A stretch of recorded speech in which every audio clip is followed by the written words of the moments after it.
Hey everybody, it's Peter, and this is a fun series that I'm doing right now. What I'm doing is I'm trying to find the best used bikes in a variety of categories. So these are the best used sports tours that I could find so far.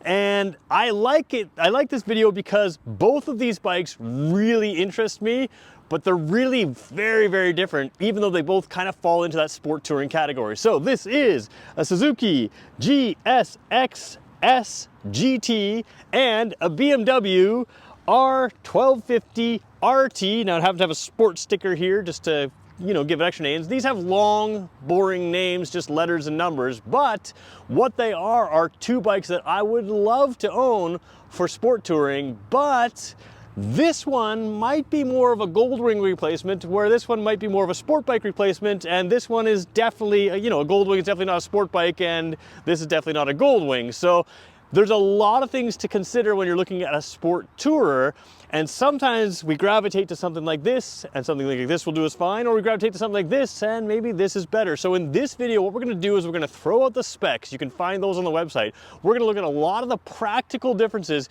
between these two bikes, because these are the two best sport tourers used that I could find. So let's talk the sport touring category really quickly, because a lot of people and even a lot of marketers in the motorcycle industry kind of stretch the category, pinch the category to fit their own version of what they think a certain category should be. So what I think a sport touring bike should be is a bike that is sporty, number one, and capable of long distance tours. It's got to have some luggage or some luggage capability, which of course this one does, that one does. Cruise control, to me, just should be standard, although I'll give some benefit to some of the smaller displacement bikes that don't have cruise control standard, that are still sporty and can tour.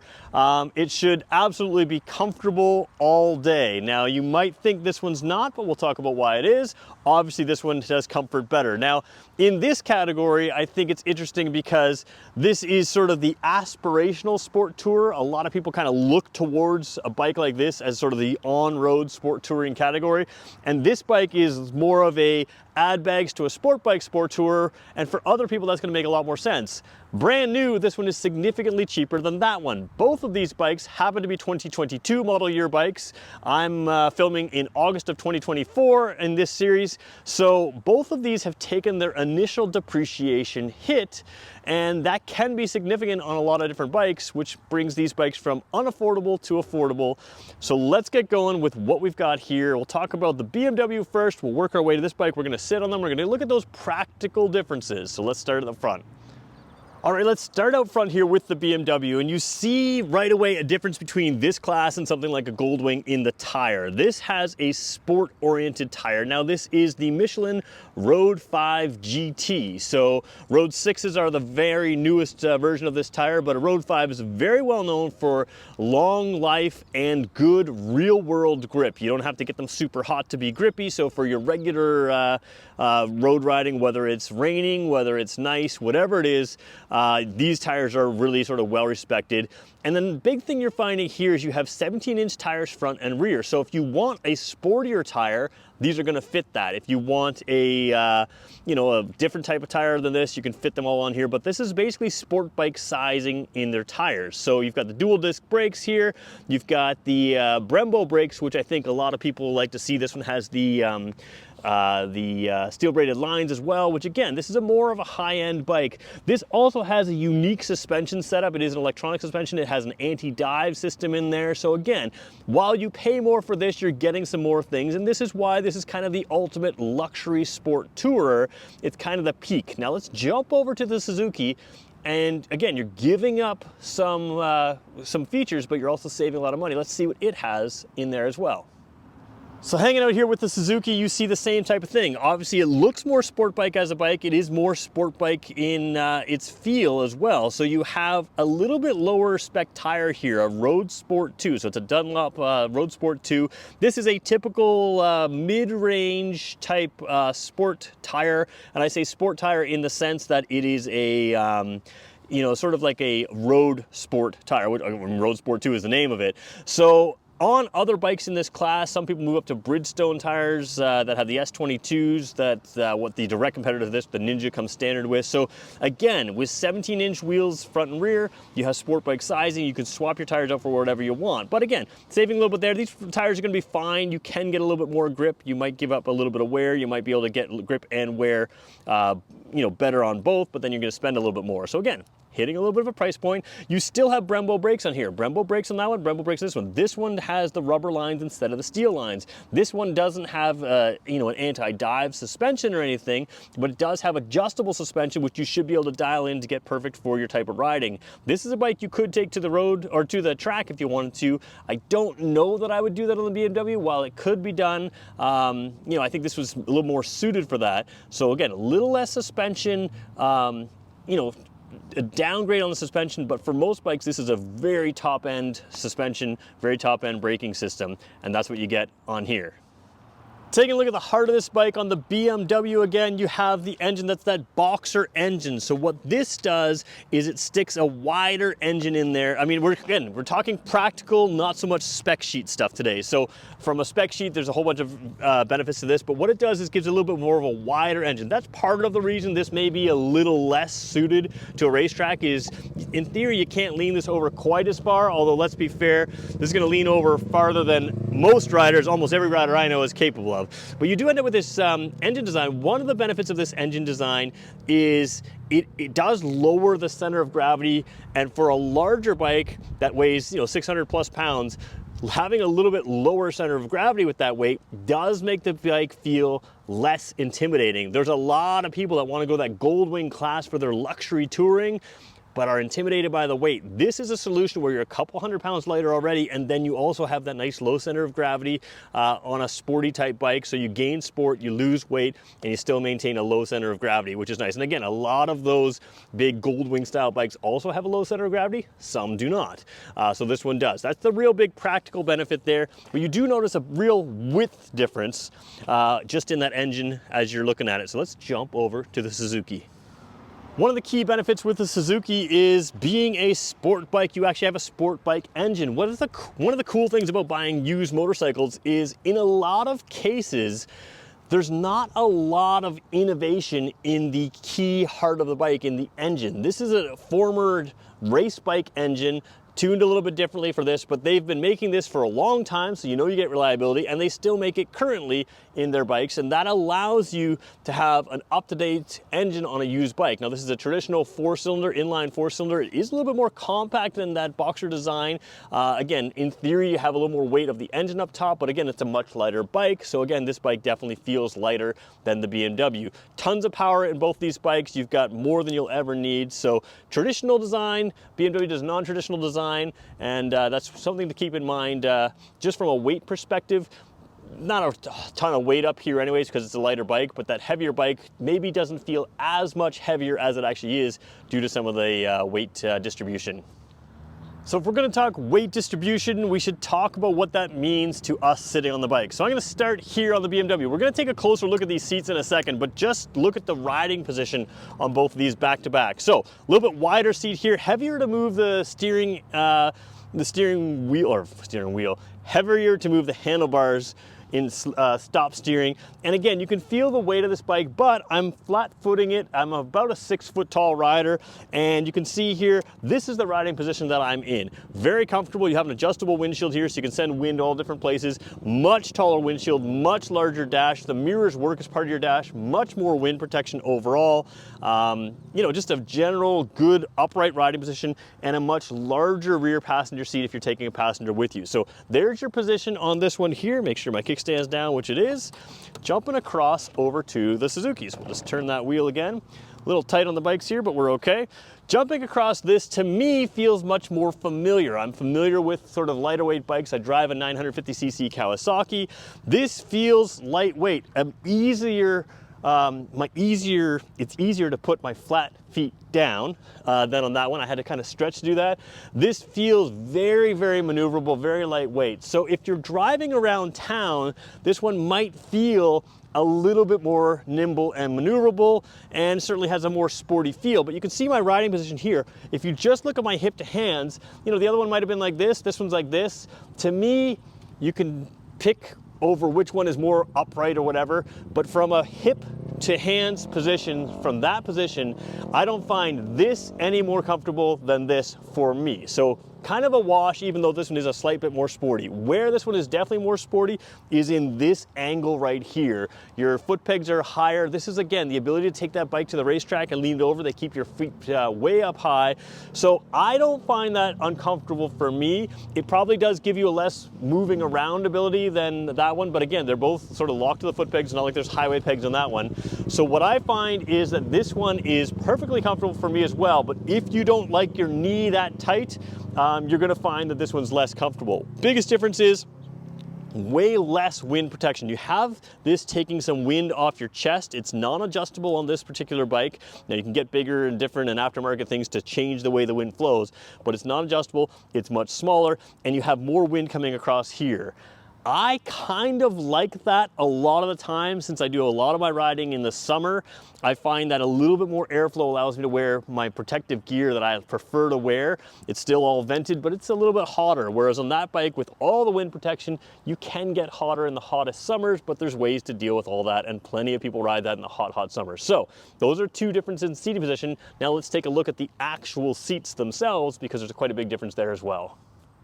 Starting over here on the BMW, first of all, you have a separate seat here and there. This one is very large. I believe this is a heated seat. I can't tell you 100,000% sure, but I'm pretty sure this is on this trim level. And the reason I say that is because you wouldn't heat the rear seat without, and the rear seat has a button right there for 2 levels of seat heating. That is a nice feature if you're taking a passenger. So again, my hand flush on that. You can kind of get a size comparison. Very wide seat, even a little bit wide at the front. Now, width at the front can make it feel taller than it is, but again, as a touring bike, you're gonna spend most of your time riding. Most people, this isn't their first motorcycle. So again, width the whole way through, good padding. It's firm but soft at the same time, if that makes any sense at all. So really a comfortable seat. As you're more upright, more of your weight is up and down. You need a little bit better seat. As you're more lean forward, some of your weight moves on your hands, and you can get away with a less comfortable seat and just still be just as comfortable. So really important to have a comfortable seat, and this does. The real big difference here is what you're seeing here in the rear seat. As I mentioned, this one happens to already be heated. That's the trim level of this bike. But you've also got, you know, just general accommodations for, whoops, just kicked my tripod. Sorry about that, guys. You have general accommodations for the passenger here. So wider seat, heated seat, a lot of hand grip area here, so you can put your hands anywhere you want. This is also flat with the rack. You'll see that on good touring bikes, is if you were to put soft luggage on here, you can put something right across the seat and the rack, which gives you quite a bit of storage. Now, of course, you can put a backrest on here with a bag, a hard lockable bag on there as well, and that can be a big benefit for a lot of people. So rear seat, absolutely better on the BMW. Front seat, you know, you got to give it to it for comfort here as well. What do you lose? What do you gain going to the Suzuki? Let's take a look.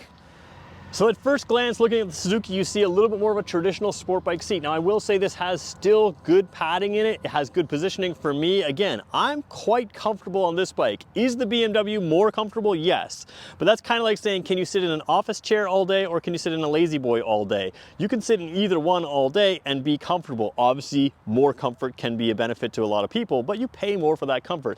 This one I could easily sit with all day. Again, while it looks like a traditional sport seat, a lot of times the sport seats are going to have thinner padding, less squish to it, less general size to it, but you can see big enough for me to be comfortable. Where you're definitely giving up some space here is that rear seat passenger. In my mind, I would not tour with 2 people on this. You'd have to have a very understanding passenger to do that. You also don't have that rear rack, so you could fit all of your stuff in here with a nice soft bag across there, but you're not having a huge area for a soft bag to take extra things. So you're giving up, in my mind. This is a 2-person around town bike, but is a 1-person touring bike, whereas the BMW is a 2-person bike at all times, at any times. Luggage is a key piece to a sport tour, and this one is kind of nice because you can see it's locked now. If the bike is locked and the key is with you, it's locked to the bike. And what that means is lockable storage to me is just a necessity of sport touring. A lot of people like to go adventure bike riding with soft bags, and soft bags make sense if you were to drop them and not break the bags. But on a sport touring bike, I think you want hard bags. You want the ability to park anywhere, go tour and do things on your own, but have things locked. So the benefit with both of these bikes is they are both locked to the bike and they can both be taken off. A lot of people sell the soft bags inside. I don't know if I would get that on a lot of these bikes. I get why, but I mean, because these bags come off so easily and quickly, you also have the ability to take them to your destination. These ones are significantly longer than on the Suzuki, which we'll show you right now. Suzuki with a different system here. It's not like sort of auto locked to the bike, but they are still locked here and the handle's still locked down here. If you undid that with the key, of course, you can get them to come loose. Again, a little bit smaller, but to me, if you're looking for sport touring luggage, if you had to go aftermarket, you would want something that fits a full face helmet. These do fit my full face helmet as well. And the benefit of that is really it just gives you the option of when you are just going around town, you've got empty bags, you can lock your helmet in, you can lock 2 helmets in. And the other benefit of having a sport tour is you can do your daily activities. You can do a quick run to the store, take some stuff. If you have to take something like me, take a laptop, a lot of places you go, this gives you that option. You know, obviously protected with a protective case so it doesn't bounce around much, but it gives you the option to take a lot of things you need. Head to the gym, take your shoes, take change of clothes. All of these things give you the option to ride more, which is one of the benefits of a sport bike.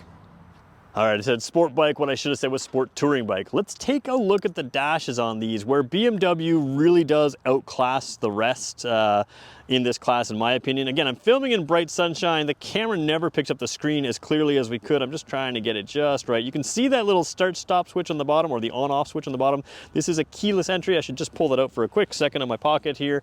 You know, traditional key on the Suzuki, I may not show you that key, but a keyless entry here on the BMW. It does have that key fob. Oh, it doesn't have the piece there. I thought I had the key there. I wonder if that, yeah, that looks like it's broken off on this particular used model, so they'll get that replaced, obviously. So you have a key fob to just turn it on, keep it in the pocket. Again, works the same as a BMW car would work. Looking at the dash here, I like this. It's a variable type dash. You got a lot of different things you can do. Heated grips are actually on right now. Heated seat looks like it's on. You can also have navigation on the right side there. A lot of features to go through here. One of the things you can find with some of these sport touring bikes in the higher end is this can be a more complicated system than maybe you're used to if you come from a lower end bike. So one of the things to remember is you're paying for all this technology whether you use it or not. It's worth deciding, do I need that technology? I mean, if your seating is kind of equal either way and other things are equal either way, do you need to pay for the features if you're not going to use it? One feature this bike does have, you can see the speakers to the side. It does have a radio as well, which is kind of a nice thing to have for some people. I'm always of the opinion that modern earbuds are pretty good. You can just get your music to play through there from your phone. But again, if you want to blare your music for everybody else to hear as well, you've got the option here, which again is more of that touring bike thing than purely the sport touring thing. One thing I will mention here, the mirrors are well placed. Not particularly large for some touring bikes, but again, competitive with regular bikes, but they're lower than some other bikes would have, and that contributes to your wind protection in there. Let's take a look at some of the controls now. In general, I do think BMW does things very well here. On the far side, you have a lock button, a mode button, and a start-stop switch. I don't even know if we'll bother showing you that because we are looking at 2 bikes today. But what you have here is pretty easy stuff to figure out. You have the on-off with the cruise control right there, the set and resume. You have a menu button over here. You can raise and lower the windshield electrically using this button here, signals and horn there. This is really the key piece. This is sort of like a joystick. You can pull it out, you can push it in, you can roll it around. So that is one of the key pieces to controlling some of the dash things. And this is where things can get confusing. And the reason I say that is because this scroll wheel works depending on the screen you're in. So it does require you, like on a Tesla, to always look at the screen to figure out what you're doing with this control wheel. And I would say in general, you want to not be driving when you're using some of these controls, in my opinion, just because it does require you to glance at the screen, see exactly what you're doing with your screen. Whereas something like the windscreen, the cruise control, you can do those things by feel without taking your eyes off the road. These menu systems, you have to keep your eye, take your eye off the road. Now, BMW does offer some preset buttons down here to avoid some of that, and I think that's a really key piece. You can preset these 4 buttons to do a variety of different things. Let's say you wanted to not search through a menu to turn on your heated seats, you could set that to preset 1, and there you go, your heated seats will turn on. And if it's like 4 or 5 or whatever many levels this one has, you can cycle through that button to go through the levels of heated seat or grips or something like that. So these to me are really important to use your regular, to set those up as your regular features that you're going to go through, so you're not taking your eyes off the road with their wheeled system here. But again, that wheeled system allows them to have few controls to do quite a lot. We will take a quick peek at the other side there. Up on top is a lock button, in there's a mode, and then there's a start, stop, kill switch down there as well. Taking a look over here at the Suzuki, you've got a couple things worth pointing out. There is a USB port over here, or sorry, yeah, USB port right over there, so you can power your GPS unit. The BMW has the GPS unit built into the screen. It also has some extra storage compartments around the side there. Let's just turn the key on this one because it's a traditional key and zoom into the dash right here. As we do that, you'll see it come to life. I didn't do that with the BMW. BMW actually has some cool graphics that it comes to life as well. What you have here is, to me, a much simpler system to sort of understand and control. So you still have a traditional looking TAC, even though it's a digital screen. This is a smaller screen for sure. You can put down the information you have down there, but I really like Suzuki's system of traction control. Traction control is off, your quick shifter is on, your drive mode selector is A, B, or C. A is more aggressive, C is more casual, and B is kind of between. So that's how I remember A, B, and C with Suzuki's drive modes. A aggressive, B is kind of between, C is casual. They don't use those terms, but that's how I kind of help remember there. And again, the controls on this bike, as we just sort of pull this handlebar up here, are also fairly simple. So you have a multi-use thing. So again, the screen can change and this can kind of do your thing in there. Now again, you don't have some features like a heated seat and heat and everything else, but you've got a little headlight switch down here, flash to pass and push away to turn it on. You've got your thing, your scroll wheel, you're okay, and you're going back, which again, these can be controlling. They can require you to pay attention to the screen. Signals, horn, and your cruise control, you can turn off or on right there. I do think it's very important to have, actually that's just set and resume on cruise control. I do think it's very important to have over here hazard warning lights on a touring style motorcycle. You do have them here. Cruise control on off is this side, settings on the other side, kill switch, start switch is built in. One of the things I like about this sports style bike, it's one of the things you don't often see in a sports style bike, is we talked about that USB port. Having a handlebar gives you a lot of options to mount either your phone or a GPS type thing. So you can mount them in various places. There's a lot of ways to do that, but that little bit of rise in the handlebar does give you the ability to mount your phone where you want it. So again, it's a little less clean look than the BMW, but you can still get your navigation whichever way you want and keep it self-powered through the dash there, which is kind of nice to have as well. So I started this video off by talking about both of these bikes are the 2 best sport tourers used that I could find so far. So which one is best for you? Well, a lot of people think that this is going to be the more aggressive bike, and there's some truth to that, but I would have to say that this bike also has pretty much all the aggression you need. This is absolutely no slouch. This thing's got tons of power.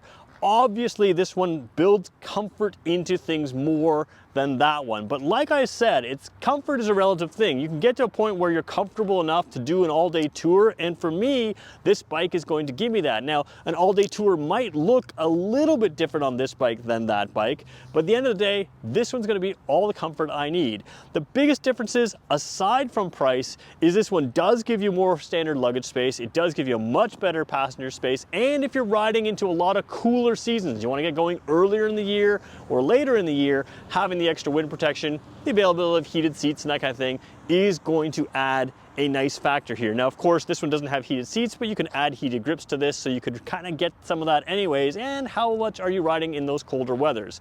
What I would say is if you plan good weather trips, you will probably find that this one is perfectly enjoyable. It has a little bit less weather protection, but I think you're gonna find this to be very enjoyable for less money. And as a single person, again, with maybe a soft bag up here, or maybe a tent and a small sleeping pad, that kind of thing, you can absolutely do your tours on this. It's going to be easier to tour on this. If you want to take a second passenger, it's easier, but even if you're not taking a second passenger, this just makes things easier. This really is a Goldwing alternative that brings you a whole lot more sport. And I say Goldwing alternative because it's got a lot of the tech that those really expensive luxury touring bikes have, but they don't have the sporting capabilities of this. So which one would I buy? I love that bike, and I would probably buy that bike if money was no object, but leaving with this bike would absolutely bring the enjoyment I need. To me, driving this one around town, although that one is easy, this one just feels more familiar. So this one is something that I would drive around town. Having the Luggage allows me to drive it more often around town to do my daily errands, but it also allows me to go out and have all kinds of fun. If I had the money, I always thought that, you know, this or a Goldwing on a two-person touring thing, I think I would prefer this over a full luxury touring Goldwing class bike, simply because the rear seat is so good. I could put a top box on and take some extra luggage as well as give a backrest. And really, you're not giving up a whole lot from that. Even though you're gaining some weight, you're not gaining the amount of weight you would need to go to the full-on luxury tourer. So which one's best for you? Let me know in the comments below which one you think is the best. And if you're enjoying this sort of series on used bikes, let me know as well, because I got a bunch more used bikes at all levels of the best used bikes I could find this year so far in various categories. So stay tuned for that. We'll talk to you in the next one.